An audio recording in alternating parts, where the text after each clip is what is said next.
সরকারি চাকুরির আশায় নিজের জীবনটাকে শেষ করে ফেলেছেন।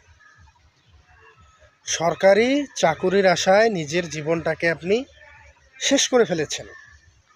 হ্যাঁ, আমি বুঝি বাংলাদেশে আপনি যদি একটা সরকারি চাকুরি করেন, আপনার প্রাধান্য একটু বেশি থাকবে, আপনার সম্মান একটু বেশি থাকবে, সমাজের মানুষ আপনাকে একটু অন্য দৃষ্টিতে দেখবে যে না, ছেলেটা বা মেয়েটা সরকারি চাকুরি করে। কিন্তু এই সরকারি চাকুরি কি সমস্যার সমাধান? ধরেন আপনি অনার্স বা মাস্টার্স কমপ্লিট করেছেন, বা অনার্স মাস্টার্স আপনি অধ্যয়নরত আছেন, বা বিসিএসের প্রিপারেশন নিচ্ছেন। আপনার সরকারি চাকরি লাগবেই। আপনি দিন রাত অক্লান্ত পরিশ্রম করে যাচ্ছেন এই সরকারি চাকুরির জন্য। আপনি কি জানেন, একটা সার্কুলার যখন হয় তখন কত মানুষ সেইখানে আবেদন করে? ওখানে হয়তো লোক নিবে 500, 1000, 1500, 1700।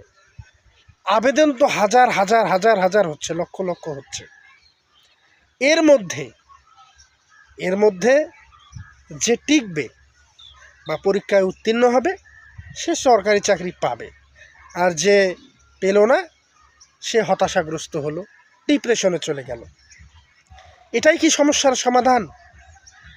ভাইরে বা বোন, সরকারি চাকরি সমস্যার সমাধান হতে পারে না। এই সরকারি চাকরির পেছনে ছুটে নিজের জীবনটাকে শেষ করে দেওয়ার কোনো মানে হয় না। আপনি নিজের স্কিল ডেভেলপমেন্ট করেন, নিজের প্রতি আত্মবিশ্বাস বাড়ান। আপনি একজন সরকারি চাকরিজীবীর থেকে ভালো থাকবেন। প্রাইভেটেও অনেক কিছু করা যায়, কষ্টে থেকেও অনেক কিছু করা যায়।